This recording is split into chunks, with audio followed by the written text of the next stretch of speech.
तो बिस्मिल्लाहिर्रहमानिर्रहीम। अब हम लोग पैडल इक्वेशन का जो है क्वेश्चन नंबर 2 करने वाले हैं 2016 का। 2017-18 हमने कर लिया, अब 2016 देख रहे हैं। ठीक है, तो ये रहा सवाल। Show that the pedal equation of r square cos square theta is equal to a square is p r is equal to a square. ठीक है, ये हमारा पैडल इक्वेशन का सवाल है। वो हमें ये वाला करना है। ठीक है, तो ये हमने बुक ले ली। बुक के अंदर देखते हैं पैडल इक्वेशन का सवाल। ये रहा, ये वाला मौजूद है। ये हमारा आया हुआ है 2016 में। ठीक है, 17-18 में यह आया था, 16 में ये आया। तो अब इस सवाल को हमें सॉल्व करना है। अच्छा, एक चीज़ मैं आप लोगों को यहाँ पर बता दूँ, 5 के अंदर आप लोग देखेंगे ना कॉस स्क्वायर थीटा बना हुआ है, और बुक के अंदर जो है ना कॉस 2 थीटा है। तो कॉस 2 थीटा रियल है, कॉस स्क्वायर थीटा ये गलत सवाल है। ठीक है, इसको आप लोग करेक्ट करने हैं, प्रिंटिंग मिस्टेक है, कॉस 2 थीटा है। तो अब हम लोग शुरू करते हैं। सबसे पहले जो है हम लोगों ने सवाल उतार लिया। ठीक है, सवाल क्या है यहाँ पर? हाँ, ये रहा, r square cos 2 theta is equal to a square, और प्रूफ करना है हमें p r is equal to a square. ठीक है ना, प्रूफ करना है। ये मैंने सवाल उतार लिया। क्या करना है? सबसे पहले हमें सॉल्यूशन लिखना है। ठीक है, सॉल्यूशन के लिख लेने के बाद जो है हमें फ़ौरन सवाल को एज इट इज उतारना होता है। R square cos 2 theta is equal to a square, ये हमारा सवाल है। ठीक है, अब जो है एक हमने फार्मूला पढ़ा था इंटर के अंदर। फार्मूला क्या था कि कॉस 2 थीटा बराबर होता है किसके? कॉस स्क्वायर थीटा के माइनस साइन स्क्वायर थीटा के। ठीक है, ये हमारा फार्मूला है। इसको मैं लिख देता हूँ, ये फार्मूला है। ठीक है, अब कॉस 2 थीटा की जगह पर मैं ये वैल्यू पुट कर सकता हूँ ना, तो मैंने यहाँ लिख दिया आर स्क्वायर कॉस 2 थीटा की जगह ये वैल्यू आ गई cos square theta minus sine square theta. ठीक है, अच्छा, अब क्या करा हमने? Is equal to a square. अब हमने इसको इसके साथ मल्टीप्लाई करवा दिया, तो ये हो जाएगा r square cos square theta minus r square sine square theta is equal to a square. तो ये हमारी वैल्यू आ गई। अच्छा, अब जो है ये एक हमें ट्रिग्नोमेट्री की मदद से जो है ये r square cos square theta और r square sine square theta की वैल्यू निकालनी है। आप चाहे इसको यहाँ फेयर में भी कर सकते हैं, चाहे आप इसे रफर के अंदर भी सॉल्व कर सकते हैं। मैं आपको समझाता हूँ। एक हमारे पास राइट एंगल ट्राइंगल है। ठीक है, राइट एंगल ट्राइंगल है।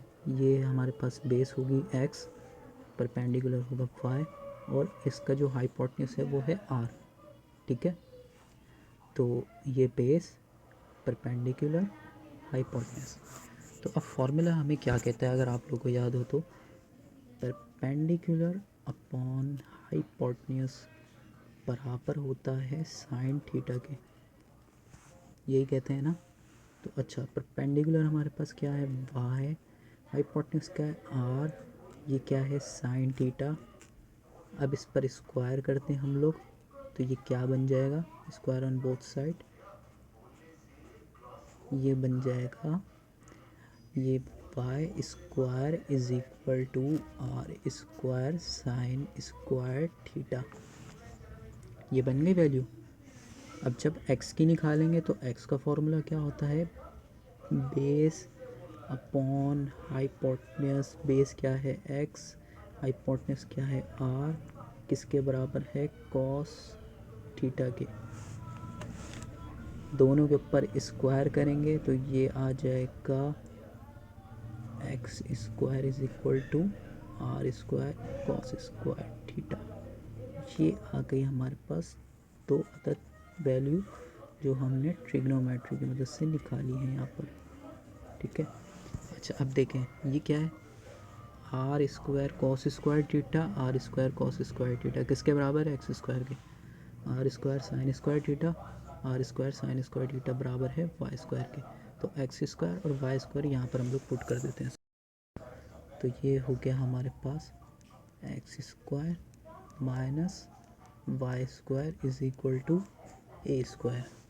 ये आ गई हमारे पास वैल्यू, ठीक है। अच्छा, अब जो ये है ना ए, अब हम लोग क्या करते हैं, हम लोग करवा देते हैं divide it with A square on both side. क्यों करवाया हमने, क्योंकि हमें यहाँ पर 1 लाना है। जब यहाँ पर 1 आएगा तब हमें पता चलेगा ये इक्वेशन ऑफ एलिप्स है, ये इक्वेशन ऑफ हाइपरबोला है। तो इसलिए हमने ए लिया है x square divided by a square minus y square divided by a square is equal to a square divided by a square. ये कट गया, ये यहाँ पर बच गया 1, ठीक है। ये आ गया हमारे पास। अच्छा, एक चीज़ मैं आप लोगों को समझाना चाहता हूँ। कुछ टीचर आप लोगों को बोलेंगे कि यहाँ से जो है ना उठाकर इसके नीचे लाकर फेंक दो, तो एक्स स्क्वायर के फिर उसके बाद इन दोनों का एलसीएम ले लो। वो कुछ इस तरीके से आप लोगों को बताएंगे, या फिर ये कह देंगे कि इसके नीचे भी ए स्क्वायर है, इसके नीचे भी ए स्क्वायर है, तो इस तरीके से आप लोग कर लो। तो जो आप लोगों को सूटेबल लगे आप लोग उस हिसाब से कर सकते हो, कोई वो नहीं है, इसके अंदर पंचायत नहीं होगी आप लोगों के लिए। तो एक्स स्क्वायर, ठीक है ना, divided by a square minus y square divided by a square is equal to 1। ये हमारी पास एक वैल्यू आ चुकी है। अच्छा, अब अकॉर्डिंग टू द फार्मूला क्या है, ठीक है। फार्मूला जो मैंने आप लोगों को जैसे अभी पहले भी बताया था कि फार्मूला क्या होता है भाई। सबसे पहले आप लोगों ने मोड लगा लिया, मोड लगा लेने के बाद आपने क्या लिखा, ये टर्म ये टर्म ये टर्म, ठीक है ना। और ये टर्म यहाँ पर आ जाएगी, सॉरी मैं इसको डायरेक्ट ही कर दूँ, ये माइनस होकर इक्वल टू 0 हो जाएगी, ठीक है। ये तीनों टर्म आपने टॉप पर लिखनी है, तो मैंने टॉप पर ये वाली टर्म लिख दी, minus y square divided by square minus 1। ये मॉड का हमने बंद कर दिया। डिवाइड में क्या आता है, एक्स का कोफिशिएंट और वाई का कोफिशिएंट। अच्छा, एक्स का कोफिशिएंट यहाँ पर क्या है, सॉरी ये मैं दोबारा से एक चीज़ भूल गया, ये एक्स के साथ है और ये वाई के साथ है, ठीक है ना। एक्स का कोफिशिएंट यहाँ पर क्या है, ये पूरी टर्म है, वाई का कोफिशिएंट क्या है, ये पूरी टर्म है, ठीक है ना। तो एक्स का कोफिशिएंट हमने लिख दिया कि भाई x1 स्क्वायर है, ठीक है। और यहाँ क्या है, ये y1 स्क्वायर है, ठीक है। बीच में प्लस है, ए स्क्वायर होल पावर स्क्वायर, ठीक है। ये हमारे पास फार्मूला चल रहा है। फार्मूला मैं दोबारा से आप लोगों को एक्सप्लेन कर देता हूँ भाई, फार्मूला दोबारा से एक्सप्लेन कर देता हूँ। सबसे पहले जो है ना, ये हम लोग टॉप पर लिखेंगे एक्स लिखेंगे, एक्स के बाद जो है ना ये एक्स वाले टर्म जो है ना ये x1 करके इसको लिख देंगे, फिर जो है ये y वाला लिखेंगे हम लोग टर्म, ठीक है ना। इस y के साथ लिखेंगे -1 कर देंगे। उसके बाद ये पूरी टर्म जो है ना मॉड में होगी। उसके बाद जो डिवाइड में आएगा ना वो होगा x का कोफिशिएंट ये पूरा है, y का कोफिशिएंट ये पूरा है, ठीक है ना। x और y का कोफिशिएंट अगर दोनों पर स्क्वायर है और दोनों रूट के अंदर है, ये हमारा फार्मूला है। अच्छा, अगर समझ में नहीं आया तो आप लोग बता दिएगा, मैं फार्मूला ड्राइव कर लूँगा एक अलग सी वीडियो बनाकर उसके अंदर, ठीक है। तो ये हमारे पास आ गया p इज़ इक्वल टू, अच्छा अब ये क्या होगा, ये टर्म एट x, y किसके बराबर है, 0, 0 के, ठीक है। अच्छा, यहाँ पर वैल्यू इसके क्या बनेगी, 0, 0 एक्स और y की वैल्यू, तो एक्स वाई की वैल्यू 0 हो जाएगी, ये पूरी टर्म 0, ये पूरी टर्म 0। यहाँ पर क्या बचेगा, सिर्फ -1, ये मैंने -1 लिख दिया डिवाइड के अंदर, ठीक है। डिवाइड के अंदर क्या आ जाएगा, ये रूट आएगा, रूट के अंदर जो है ना x1 का स्क्वायर हो रहा है और इसका ये क्या कहते हैं इसको,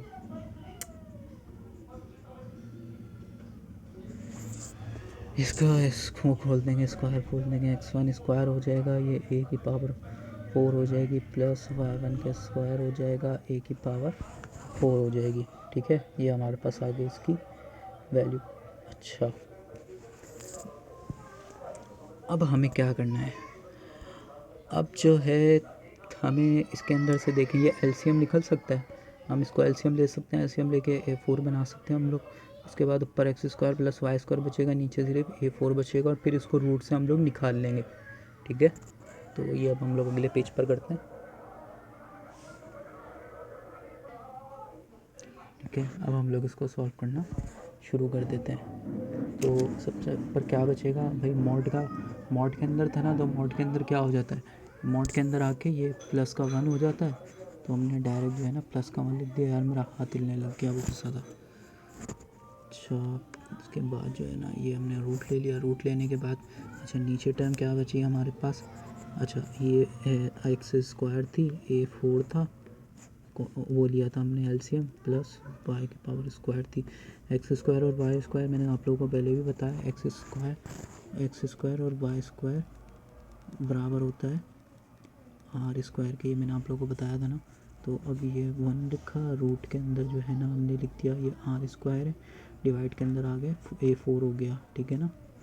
तो अच्छा अब रूट खोलेंगे, तो रूट खोल लेने के बाद क्या बचेगा, 1/r divided by a square. ये पूरी टर्म किसके बराबर है, पी के बराबर है, ठीक है। तो p is equal to 1/r, ये इधर ही रहा। अच्छा अब ये जो नीचे वाला ए स्क्वायर था ना, ये ऊपर आ जाएगा, ये यहाँ आ जाएगा, ठीक है। तो ये स्क्वायर यहाँ आया तो ये हो गया ए स्क्वायर, ठीक है। अब r को इसके साथ जाके मल्टीप्लाई करवा देंगे, तो a square is equal to p r, ये हमारे पास हो गया प्रूव्ड। उम्मीद है आप लोगों को ये स्टेप समझ में आए होंगे। तो अल्लाह हाफ़िज़।